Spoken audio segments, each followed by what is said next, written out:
webinar. We're going to give some time here for attendees to hop on. So Dr. Saunders, good morning. It looks like you're not in traffic today, so that's nice. No. Calm and relaxed. You gotta love LA traffic, huh? No, I don't. That's why I don't live in LA. Yes.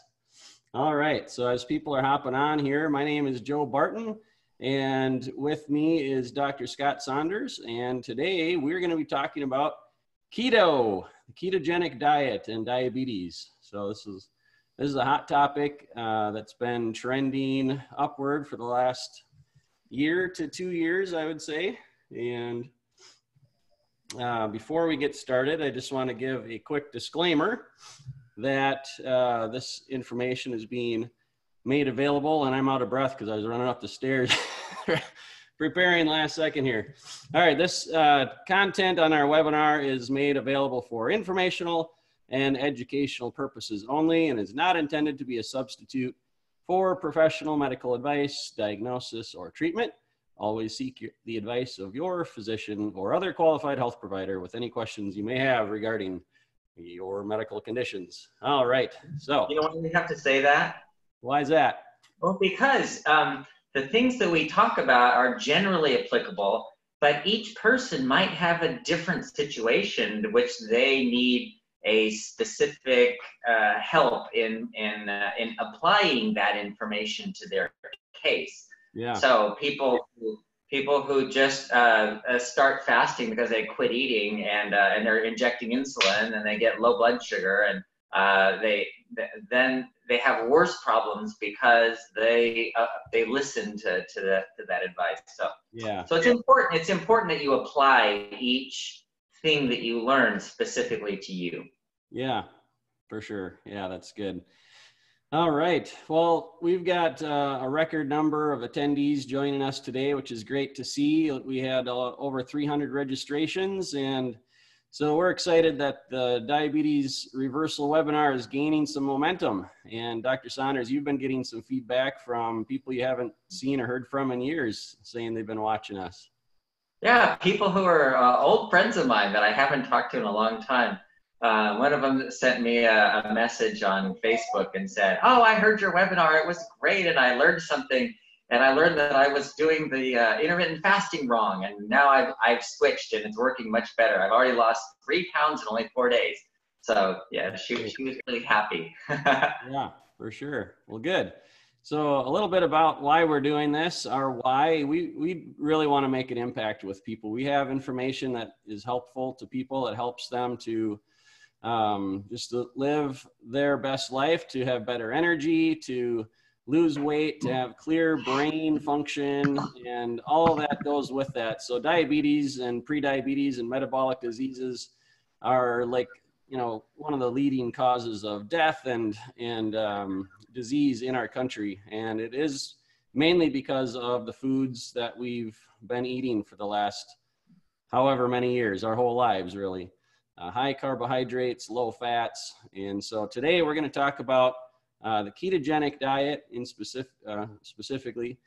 Before we do that, a little bit more housekeeping. So if you're joining us on Zoom right now, would love for you to find the chat feature and just pop on there and tell us where you're listening in from today. Just city and state or country if you're outside of the U.S. We'd love to see that come in as we're starting to talk here. So we'll start a little bit of interaction. So this webinar really is for you, the listener, and we want to make ourselves available to answer questions and help to overcome any obstacles you might have. So yeah, thanks for chiming in. Pam, good to see you again, and good to, Columbia, South Carolina. Never been there, but I'm sure it's beautiful. We got 2 in South Carolina. This is great. I wonder if you guys know each other. All right. We got somebody from England. Awesome. The motherland. And Garrett's in South Dakota, right up the road from me. I know who that is. Hello. All right. So let's get started, Dr. Saunders.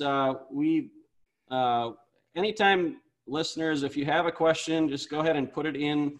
Actually, there's a Q&A section, and you can type your questions in there, And sometime during the webinar, we will get to your questions and answer them as best as we can. So, Dr. Saunders, tell everybody, what is keto? What is the ketogenic diet? Well, this is actually really funny. It's not something new at all. In fact, it's been around for well, thousands of years, but hundreds of years, and it keeps coming and going, in vogue, out of vogue.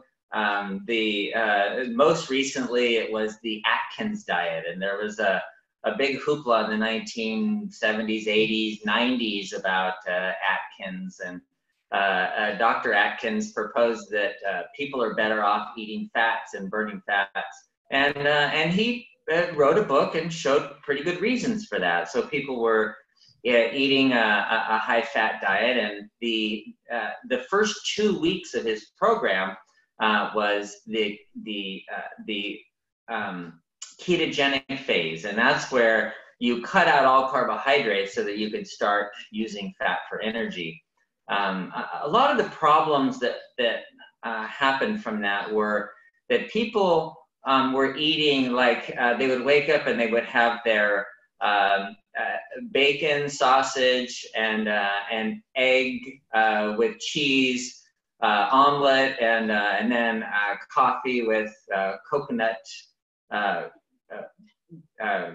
oil in it, and people are kind of doing the same thing today.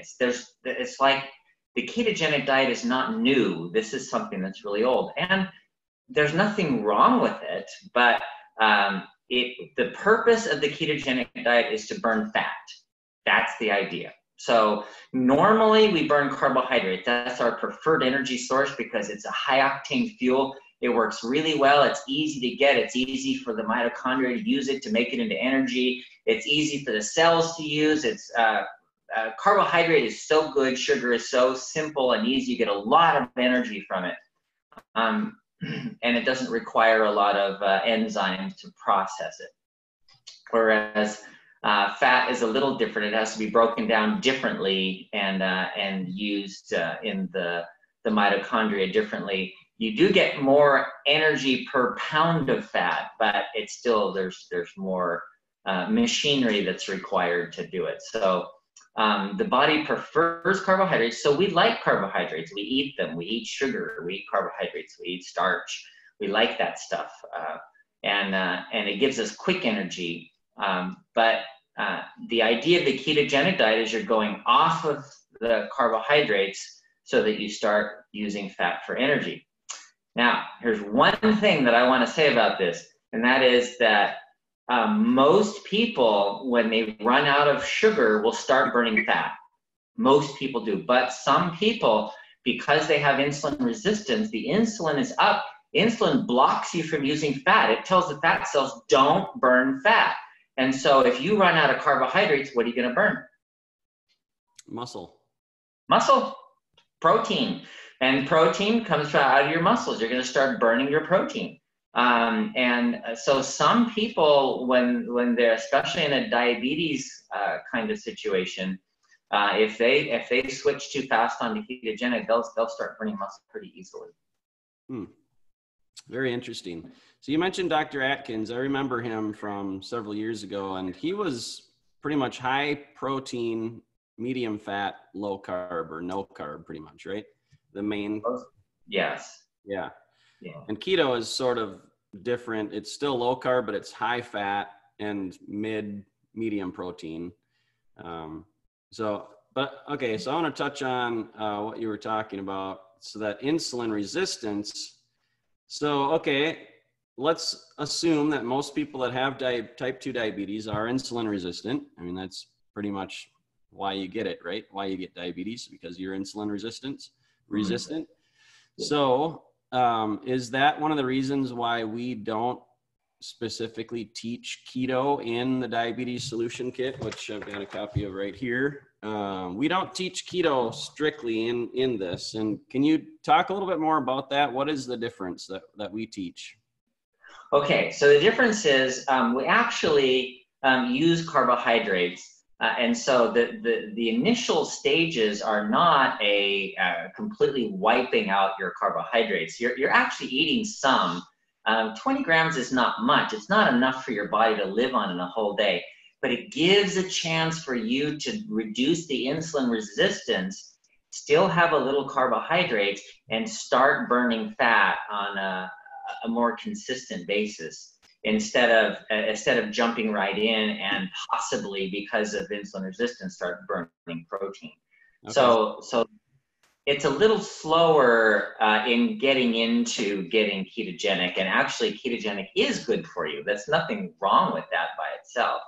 It's right. Just people with diabetes might burn protein instead of fat, which is not necessarily good for them. Sure. Okay. Yeah, that makes sense. So how long does it typically take somebody to switch over? Let's say they're insulin resistant. It's probably different for each person, but let's say they have type 2 diabetes and they start this low carb diet, 20 grams in phase 1. How long does it typically take to convert your body's fuel from carbs to fat? Well, that's the funny thing about it. There's no typically, because the variation is really wide. Some people within 3 days, they are starting to burn fat, their insulin resistance is down, and they're and their blood sugars are dropping low, and they're starting to pull sugar into their cells more.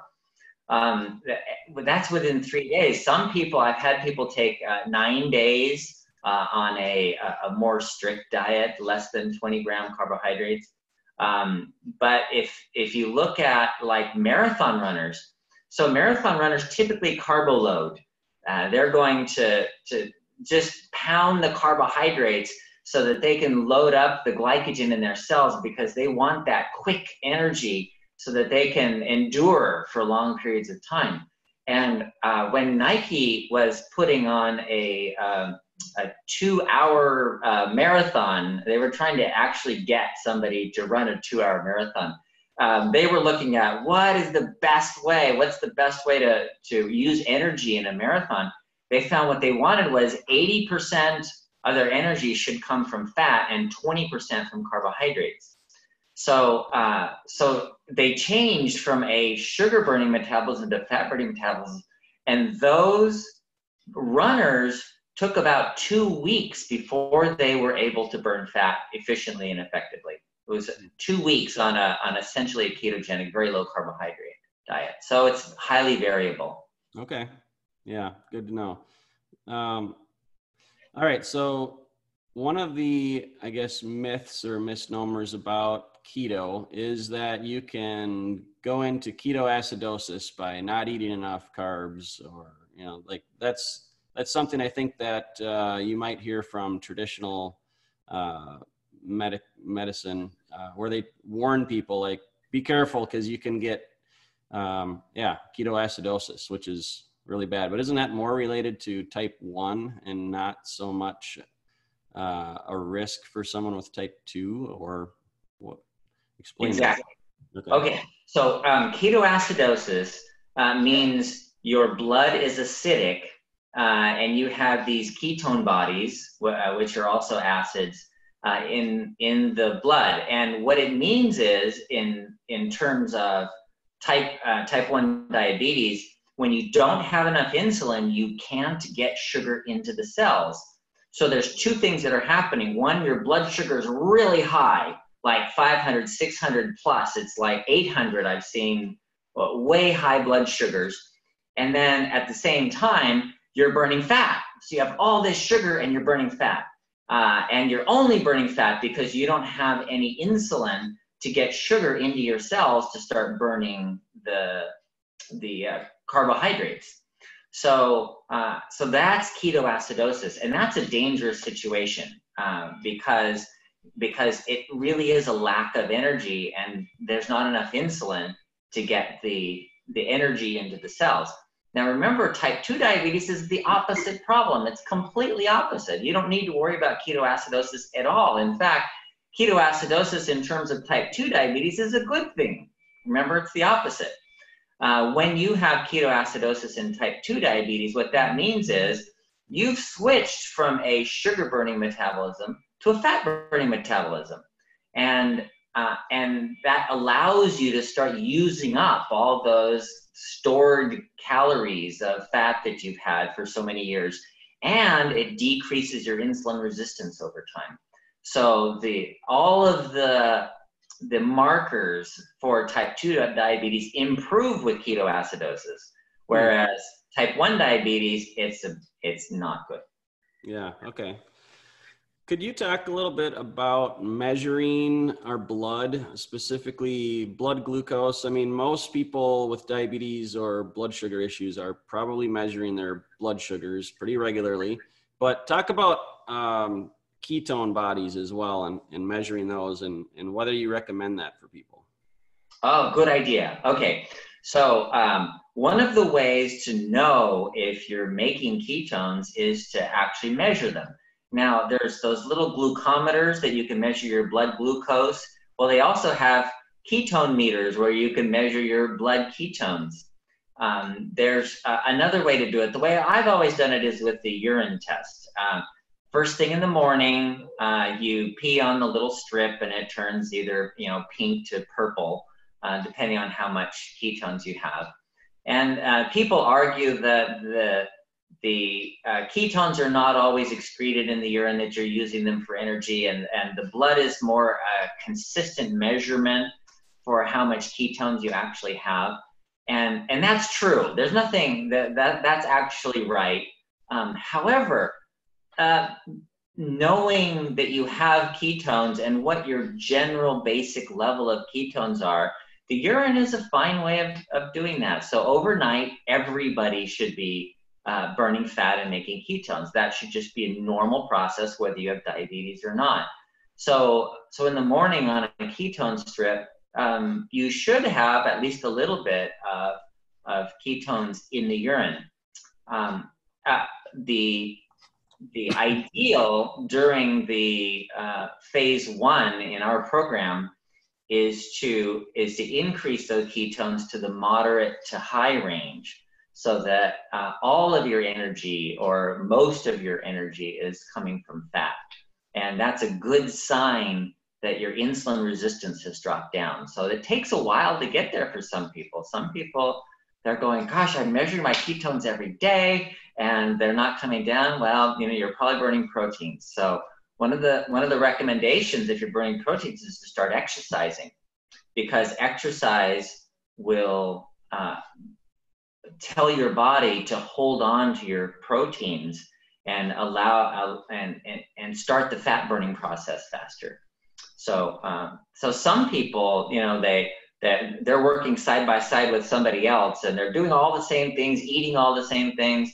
And one of them is going like, wow, first day I'm getting ketones in my urine, and the other person is like a week and they're still not getting ketones. It usually it's because they're burning fat. Mm-hmm.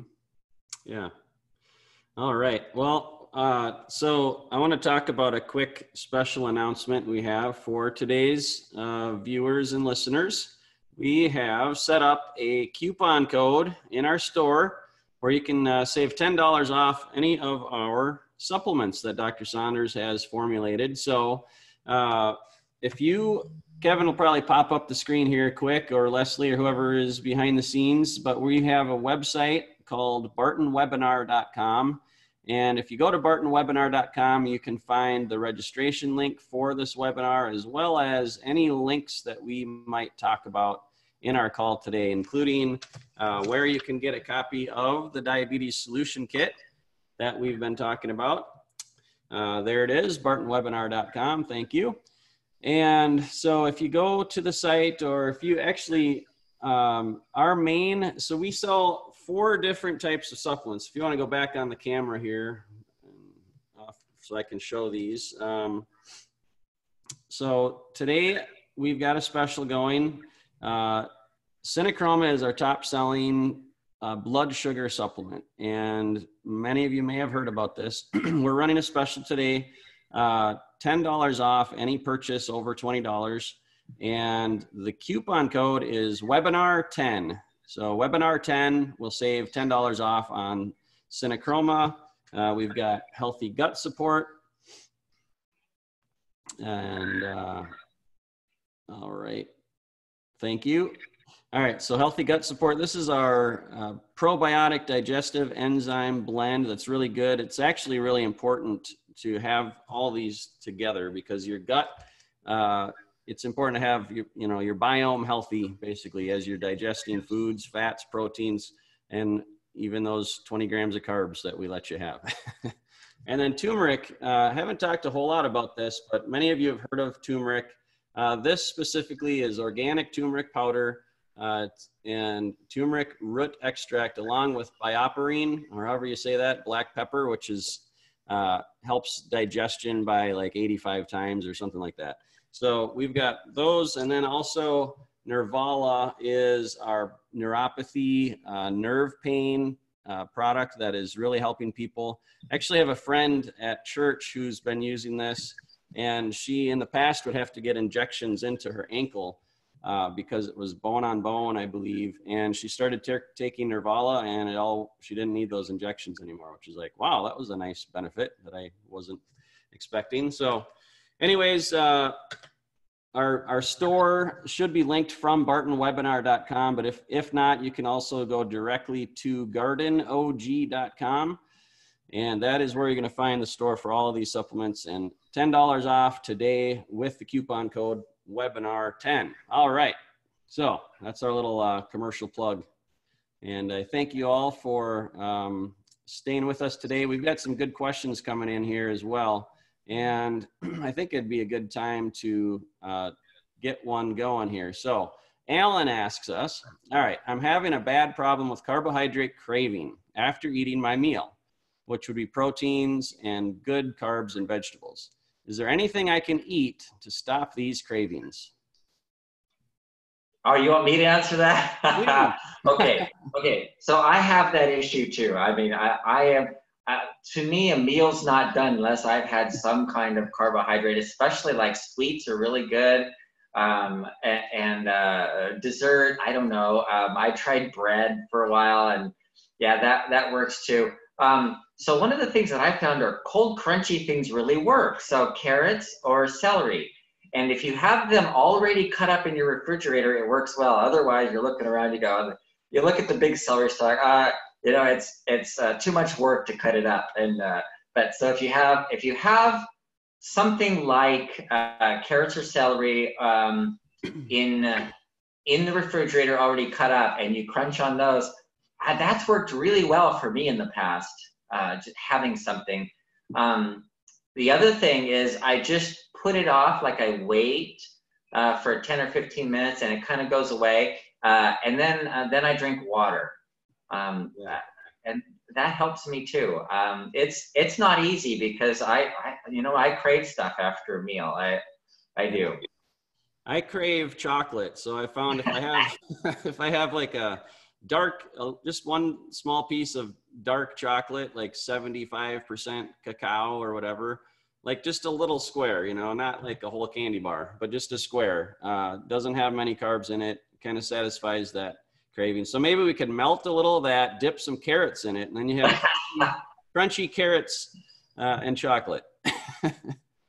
I've also heard, water for sure. A lot of times you just, your body is still dehydrated, and then some salt, like some pink Himalayan salt. A lot of times that will help stop cravings as well.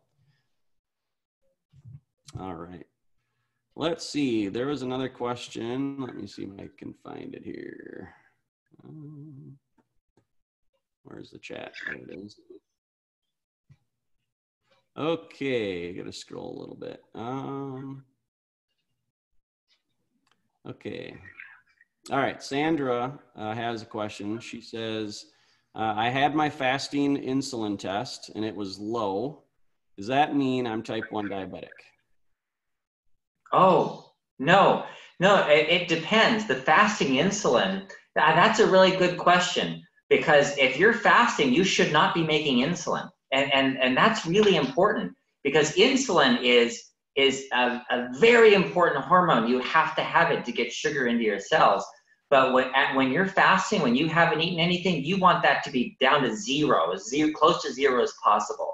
So if you're low, like 1, 2, 3, then that's mostly okay.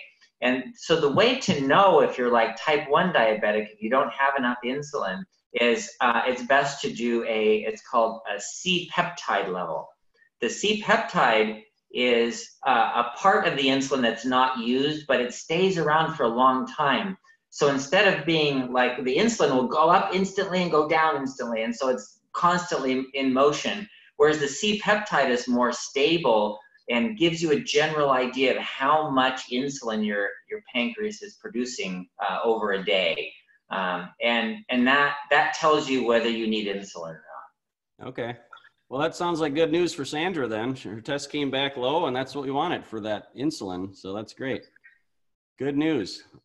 All right. So I want to ask another question for our listeners. If you're listening live, put in the chat, tell us your reason why. Why are you interested in keto and type 2 diabetes, reversing diabetes? Like, what is it?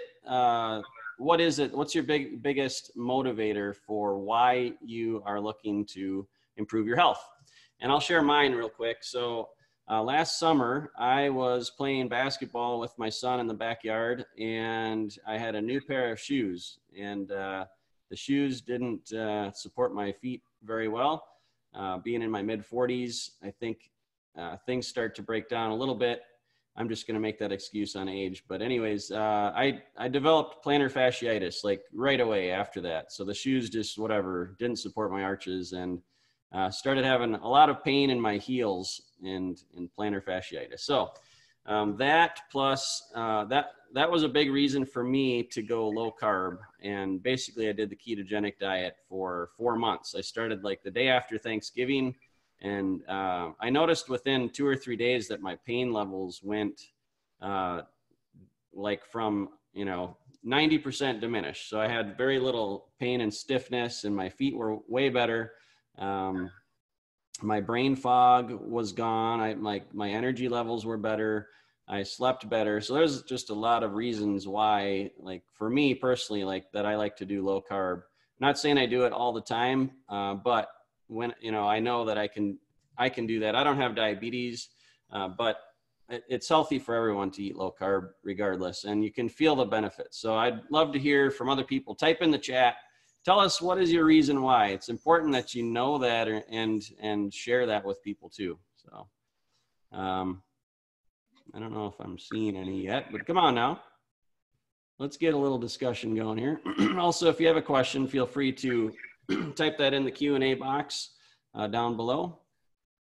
And all right, who's going to be brave and share their why? Dr. Saunders, what's your reason why? Well, because when I'm 110 years old, I still want to be running around and enjoying myself and having a good time. My overall idea is I don't want to be declining. I don't want to have I don't mind getting older, but I don't want to get old. And so I work in a nursing home, and I'm medical director of a nursing home, in fact, where I am right now. And I take care of a lot of people who decline. And, I look at them and I say, okay, about 1/3 of them, if we were to put them on like our program, the diabetes reversal program, about 1/3 of them would probably be able to leave and be independent and go out and enjoy life. But they don't really have the ability to do that anymore, because you lose your ability. So I don't want to lose my abilities. I want to keep my brain. My grandfather had Alzheimer's disease. I don't want that. So I looked up, what's the best way to avoid Alzheimer's disease? Well, the #1 cause of Alzheimer's is metabolic problems like diabetes. We're going to actually have one in a couple weeks, right? We're going to talk about Alzheimer's and diabetes. Yeah, next week. Yep. Next week. Okay. So I want to avoid that. So that's why I keep as healthy as I can. Awesome. Yeah, that's good. It's important to have your reason why, like write it on, sticky notes and put it around to remind you if it's not already evident. But, the reason you're doing this, for a lot of people is just, again, to feel better and to to have that energy and just to be your best self, because, you know, yeah, we only have one life to live. Isn't that I think that was a soap opera name. Soap opera. Yes. For the days of our lives. I don't know, but, you know, why not live, you know, the most vibrant, healthy life you can. And, you know, when you combine fasting and eating healthy, nutritious, high nutrient density foods, low carbs, you know, you're feeling great and you think more clearly, you can be way more productive and just experience life all the more, and, you know, increase your likelihood of living to a ripe old age without getting and feeling old, like you said. So, yeah. All right. Well, good stuff. All right. So another common question with keto is the keto flu. Could you talk about what is the keto flu and why do people get it and how do we get rid of it? Okay, so flu-like symptoms. These are people that get aching all over, and they get sometimes like runny nose, sore throat, but just general inflammatory kinds of flu symptoms. And there's a couple of reasons for it. One is the blood sugar drops low. When you start doing a ketogenic diet, you're not eating any carbohydrates, and it actually takes a while, sometimes 3 days, for your blood sugar of your blood sugar being low for you to start using fats efficiently and effectively. So some of that comes from low blood sugar, hypoglycemia. So hypoglycemia causes like brain fog and dizziness and nausea, I don't feel well kind of thing, I need to go to bed. A lot of that is hypoglycemia. The other issue is when you're eating a lot of proteins and fats, if you're eating saturated fats especially, or omega-6 oils, you actually increase the amount of inflammation in your body. So the keto flu is a combination of two things. One is hypoglycemia, the other one is inflammation. So to avoid that, the way you do it, the way we do it, is to have a low carbohydrate, like 20 grams of carbohydrates. So you're not starting right off with zero, that you have a certain amount, and you're not getting into the hypoglycemia nearly as much. Okay, good. All right. Another question. All right. So dairy. Is dairy okay with keto? As a rule, yes. So dairy is mostly protein, fat. It does have carbohydrates. So drinking milk often will take you out of ketosis. Some people have to be very careful with that. Lactose is a sugar, and it is burned in the body as sugar. But other kinds of dairy stuff, for example, excuse me, cheeses, yogurts, as long as they don't have, excuse me, as long as they don't have flavors, are mostly proteins. The sugars are used by the bacteria, by the microorganisms that are making the cheese. They burn the sugar, they make some organic acids that coagulate the proteins, and that's what we call cheese or yogurt. And so a lot of dairy is fine, mostly in the cultured kinds of dairy, whereas drinking milk probably wouldn't be it would probably take you out of ketosis, most people. Yeah. Okay. I know, like, so kind of related to that is coffee drinking.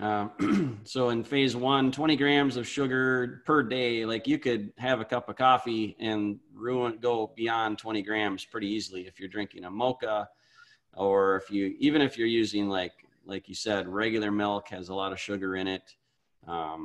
Yeah, a lot of these coffee drinks. But if you have straight black coffee with just half and half or heavy cream, your carb count is low. And so that's one way that people like to have some dairy. So. Yeah, that works. That works. All right. Okay, another question. Where did it go? Okay, doing keto, is it safe to do keto intermittently? Oh, in fact, yeah, that's a great question. The answer is yes. And in fact, the answer to that is an unqualified yes, that you're better off doing keto intermittently than doing it consistently. Consistently doing ketogenesis is not really healthy for your body, because you're using fats, you're building up fats. And a lot of people who were on the Atkins diet for long periods of time did get heart disease, mostly because they were cheating, I must say. But it's really hard to stay on it. And so if you're doing a ketogenic diet for, do it for a month and then you're off for a month and then you do it for a month, or I don't know, however you do it, it's actually much better to do it intermittently than to do it consistently. Okay, yeah, good to know. So I guess that's what I've been doing. So pat myself on the back there. All right, didn't even know it. Good work, Joe. Okay, so we have another question here related to dairy. I know many people on keto eat a lot of dairy. Maybe I already asked that. Let's see. Oh, tolerance of dairy. Let's go back into dairy a little bit. Why are some people not tolerant of certain kinds of dairy? There's various reasons. The two main reasons are, one, the sugar, lactose. So that lactose sugar is exclusive to dairy. And some people genetically don't produce an enzyme called lactase that breaks up that sugar and allows you to use it for energy. So what happens then is you eat the dairy, but you don't process the sugar. So the sugar goes into your colon, and the bacteria go, oh boy, because they can use that sugar, and they start making gas from it and organic acids, and so you get diarrhea and flatulence because the bacteria are using the sugar because you couldn't. That's really the issue of lactose intolerance. Okay.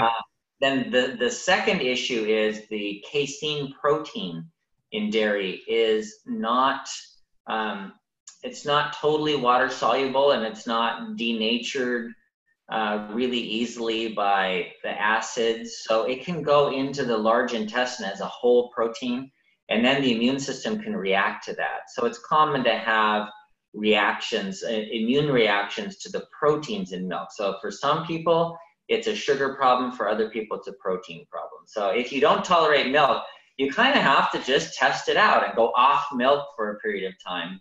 I had one young man with really bad psoriasis. His hands had psoriasis, and he had it since he was a kid. He was in high school, and he was really self-conscious. He couldn't shake hands with anybody because everybody go, oh, leprosy, on his hands, because it's white and red, and it really looks bad. So we did a whole bunch of tests and found out that he was sensitive to milk. So he went off milk, and it didn't work. And I said, are you drinking any milk? No, I'm not drinking any milk. What about cheese? Well, I have a little bit of cheese. Forget it. Off it. Nothing. Zero. So he finally went off all milk products, and the psoriasis went away completely, completely cleared up. And then months down the road, like 6 months later, he's at a party, and they have pizza there. And he's like, oh, I really love pizza. He hadn't had pizza in, over a year. And so he ate some pizza, and it all came back. Like the psoriasis came back. So he came into my office, and I'm like, well, what are you doing here? You know what to do. He goes, yeah, but I want to make it go away. I'm like, you know what to do, get off milk. He's like, dang, is this for the rest of my life? And I'm like, yeah, probably. But some people are just that sensitive. Wow. So you were talking about, digestive enzymes. Let's talk a little bit about healthy gut support. So a lot of people don't even know that we have this product available.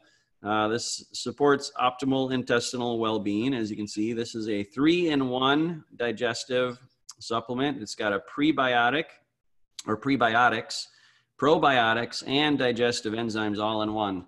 And could you talk about this? And real quick, today, if you order this or any of our supplements, use the coupon code webinar10 and you'll save $10 off your purchase. So talk about this product specifically and how it helps people with, well, their diabetes, blood sugar issues, and if it's helpful for someone that's on a low carb diet.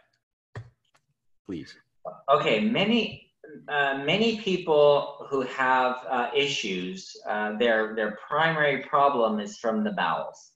There have been many doctors who said, if you fix the bowels, you can fix any other problem. And to some extent, that's true. If you can't absorb nutrients properly, then you're not going to get good nutrition. I don't care what you eat. So you always have to be able to digest and, digest and absorb those nutrients in order to get them. What happens over time with stomach acid, with diabetes, is a difficulty in digesting and absorbing nutrients. So some people, at least for a period of time, need some enzymes to digest their food, and then probiotics to get into their intestines, and then prebiotics are what grow the probiotics. It's the food. So a lot of people take probiotics, but they're not feeding those probiotics, so they don't live, they don't stay around. So the prebiotic, that's why you have three things. You have prebiotics to feed the probiotics, and then you have the enzymes to digest the food properly. And that combination of things is really good to get things going. Now, if you think about hundreds, thousands, or even, I don't know, millions, tens of thousands of years ago, human beings always ate probiotics. Always, always, always. You know, the peas porridge in the pot, 9 days old, that porridge had a whole bunch of probiotics in it. When you ate cheese, it was packed with probiotics. When you ate yogurt, it had a whole bunch of probiotics. When you, anything like that was fermented especially was filled with probiotics, but even your regular food had a lot of bacteria in it. And now we irradiate everything, we pasteurize, we heat it, we boil it. We have to keep it at the 150 plus degrees temperature in the restaurant. Everything to kill the bacteria, so that the food can, well, first of all, so we don't get sick, and then second of all, so it has a longer shelf life. And so because of all the way we process food, we don't get probiotics on a natural basis so we have to actually take pills. Crazy. Yeah.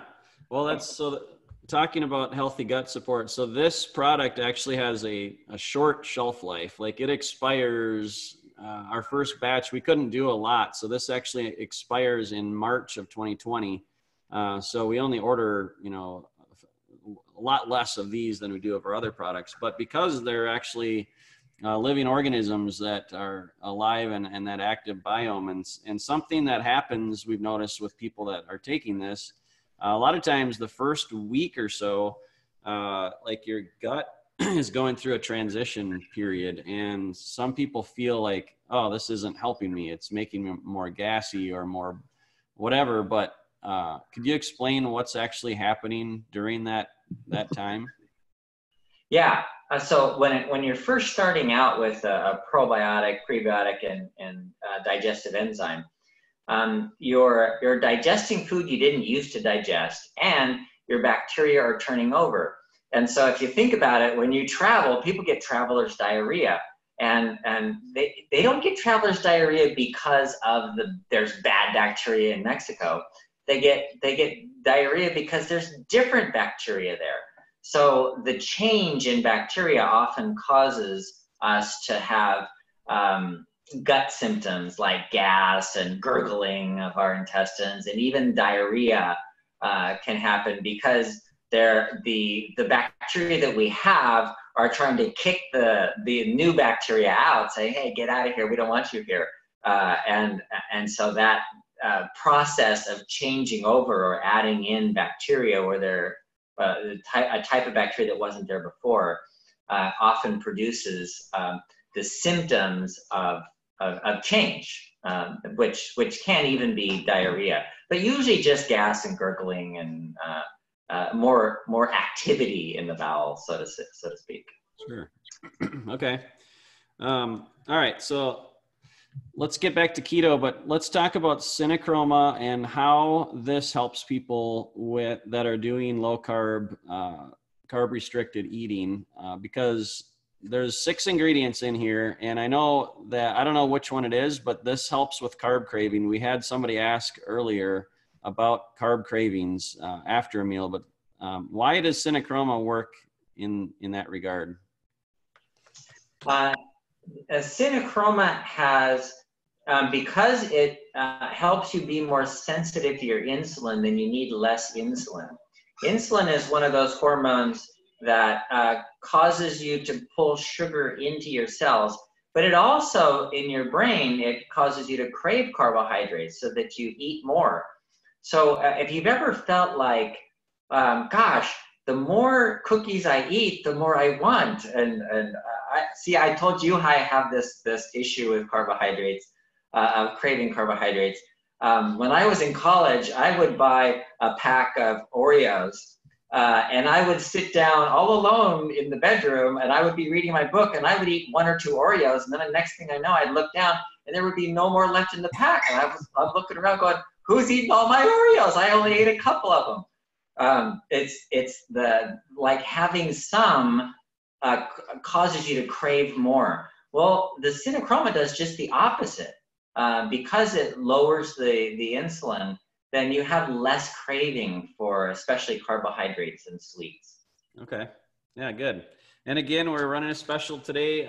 Use the coupon code webinar10 and save $10 off all of our supplements. You can find them on gardenog.com, which is also linked from bartonwebinar.com.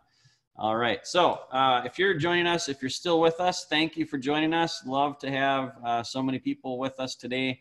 We would love to hear your questions and also open it up. If any of you have experienced some positive results from the Diabetes Solution Kit or the ketogenic diet, and you would be willing to share, we would love to invite you to come on with us and share. So it looks like we might have somebody joining us right now, possibly. I see a phone number popping up here.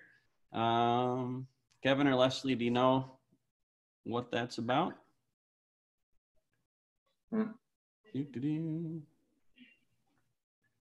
Not sure if we've got, let's see here. So talking is permitted there. I don't know how that happened. Maybe it's everybody. But all right, anyways, so yeah, if you have a question or if you want to hop on, Kevin's mistake. Got it. All right.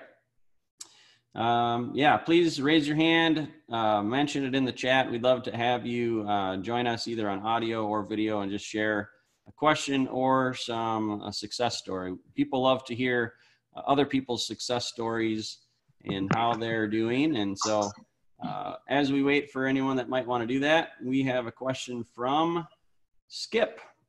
How many ketones are good on keto? I'm assuming that's when you do your blood check. Like, what's a good number? Okay, in the if you're doing a anywhere in the moderate to high level is good.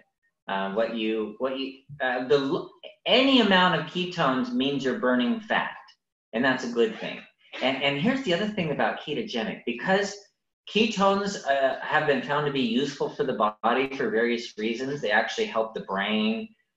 Because it's a low octane fuel, you get less inflammation from it. And so the ketones by themselves are useful as a fuel. So you can go online now and buy, or at even health food stores, and you can buy ketones. If you put them in your drink and you drink them down, then you have ketones, right? And you get all the benefits of ketones. Yeah, maybe, but in reality, all the benefits you get from fasting and from a ketogenic diet are so much greater than just the ketones. Yes, the ketones are okay, but But what's more important is that you're lowering insulin resistance and you're burning the fat in your body. You're taking off that extra fat in your body. That's where you really get the benefit. Yeah. Yeah, that's important. So as far as numbers go, like I've measured my ketones quite a bit with my blood glucometer or whatever it's called. But typically if I'm in ketosis, I'm going to be seeing a ketone reading of like 1.0 up to over 2.0. If you're really strict about it, or if you fasted for a long time, you can see readings go 3, 4, and I don't know exactly if that's millimoles per or something like that, but but typically you'll see a reading of like 1.5 to 2.5, somewhere in there, if you're really burning fat and producing ketones naturally without any supplementations of ketones like you talked about. So, and ketoacidosis, I think, is like a 9 or 10 reading, something like that, which you would rarely ever see. You could probably fast for 100 days and not see that. If you have 100 pounds to lose, you would never get that high. So no, probably not. Yeah. All right. Good question. Any other questions, or does anybody want to join us and share a success story or a question? We'd welcome you to hop on here. Again, today we're offering $10 off any of our supplements, which you can find on gardenog.com. Kevin, could you do a screen share of gardenog.com while we're here? This is a bit of a curveball for you, but let's just show people where they can get these different supplements that a lot of people just don't know about them. So, and it's not on our bartonpublishing.com site either, but if you could share, gardenog.com, that's where we have all of the supplements that Dr. Saunders has formulated. So, all right. A little bit about our story, and okay, if you can scroll down, there we go. Yeah, so gardenog.com, Garden of Original Greens. That name comes from a vision that I got, which really goes back to, eating the way God intended us, eating, the Garden of Eden, as we read in the Bible, talks about how Genesis chapter 1, verse 29, I believe, God gave us the trees and the greens for food for us to eat. And I really believe, and like it's one of my core values is to eat natural and eat healthy, eat from the original source of what God put on this earth for us. God created the earth for us. He didn't create it for himself. He created it for us. And that's one of the ways that he showed his love for us, is giving us this amazing planet and this earth that we live on. And, a lot of, it's been thousands of years since then, obviously. But all the ingredients in our supplements are natural. They're sourced from the earth, and they're not chemical compounds. They're not medications. They're not pharmacology or pharmacy, dependent. So, and I really believe in that, and going back to nature, going back to the original source that God gave us. And that's what our supplements are created with. So anyways, another plug to gardenog.com. So looks like we've got another question here, or testimonial. Let's see, Skip. He says he's finally free of insulin after using 50 units 4 years ago by using keto. So that's awesome. Congratulations, Skip. Way to go. Thanks for sharing. That's awesome news. And Scott, could you talk a little bit about insulin and what is 50 units? Is that a lot? I don't even know. Give me a framework for that. Okay, so the average body makes would be the equivalent of about 20 units a day-ish. So people with type 1 diabetes are injecting themselves with 2 units, 4 units, 6 units. Those are the numbers that would usually be used several times a day. So they might, over a day's time, get between 10 and 20 units. So 50 units a day is 2 to 5 times what a normal body would make. Wow. Yeah, I've had people more than that, but that's quite a high dose of insulin. Yeah. Yeah. Well, that's great news, Skip. And that's, that's really what so many people are experiencing when they go to the diabetes reversal plan, and 20 grams of carbs or less. Well, not too much less than that, like you talked about. You still want to have that minimal amount of carbohydrates, but it's really simple, and it's all found. This is the report that we have that explains it, the Diabetes Solution Kit. You can get a copy for $19.97 on our website. The ebook digital version, or if you want a printed copy, you just order the digital, and then on the next page you'll have the option to add the printed copy as well. So, but this is 114 pages of information. We talk about what phase 1, phase 2, phase 3 is all about, what foods to eat, which foods to avoid, which diet, which herbal supplements to use, resting, exercise, fasting, food preparation. We have some recipes in our cookbook, several recipes, like 20 pages worth. We have a carb counting cheat sheet, a meal and exercise planner, a grocery list. So this is jam-packed of, really, it's kind of like your Bible or handbook for how to reverse type 2 diabetes, and even how to improve your insulin or your type 1 diabetes, and managing anything with metabolic issues is talked about in here. Dr. Saunders was a key contributor to this.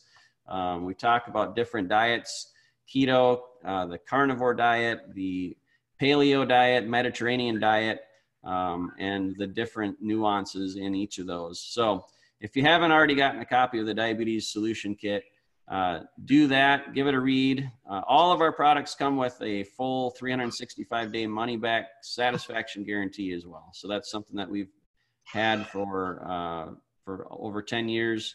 And we really are just in business to help people and make a difference. And I just checked our stats the other day. We've sold over 1 million copies of our solution kits in the last 11 or 12 years now. So we are making a positive difference, and we, just love to see that, see the testimonials come in and people sharing that this advice and this information really helps people. Dr. Saunders, you've been a key person in our world today to combat against, I guess you could say, the sad standard American diet that is causing so much harm. And you're really kind of a rebel and a maverick in the medical industry. And we just appreciate you and hopping on these Tuesday webinars every week. So appreciated. So much great information. Thank you for doing that. And next week, we are going to talk about the brain, the Alzheimer's, memory loss, and diabetes. I believe it's now referred to by some people as type 3 diabetes, and we'll talk about that. Yeah. So that's going to be a fun topic. That's going to be really good. I've done a lot of research on this because my grandfather had Alzheimer's disease, and we took care of him, and it's something I really want to avoid. So in doing so, I've done a lot of research to see what's out there, what's available, and yeah. So I'm really looking forward to it. All right, so that's going to be Tuesday, the 24th of September. Join us live, or you can watch the replay as well. We'd love to have your participation, your questions, your feedback. Thanks for joining us today. Thanks, Kevin and Leslie, for your behind-the-scenes work, keeping us going here and keeping us on track. Thanks, everyone that joined us, and we look forward to hearing from you, and you guys all have a great, blessed day. All right. And Scott, if you have a joke ready, we always like to end our informal time as they're winding things down here. Okay. Do you have a joke? I've got a great knock joke. All right, you start. Knock knock. Who's there? Me. Yes. Me who? You forgot me already? Oh, that was from a week or two ago. Yes, very good. You got any other good ones? What's the weather like where you're at today? You're in Santa Barbara? Santa Barbara, it's beautiful. Is Oh, it? it's like, yeah, this is why we live in Santa Barbara. It's like amazing. Oh, that's good. It's still nice here, thankfully, in South Dakota. It's sunny. It's a little windy outside, but I can still wear shorts. So if I can wear shorts in September, I'm happy. That means I might be able to get a round of golf in. So, yeah. Good. Okay. Well, I think, yeah. Were you going to say something? Nope. Okay. Well, thank you very much. And we are going to sign off until next week. Thanks, everyone. Bye-bye.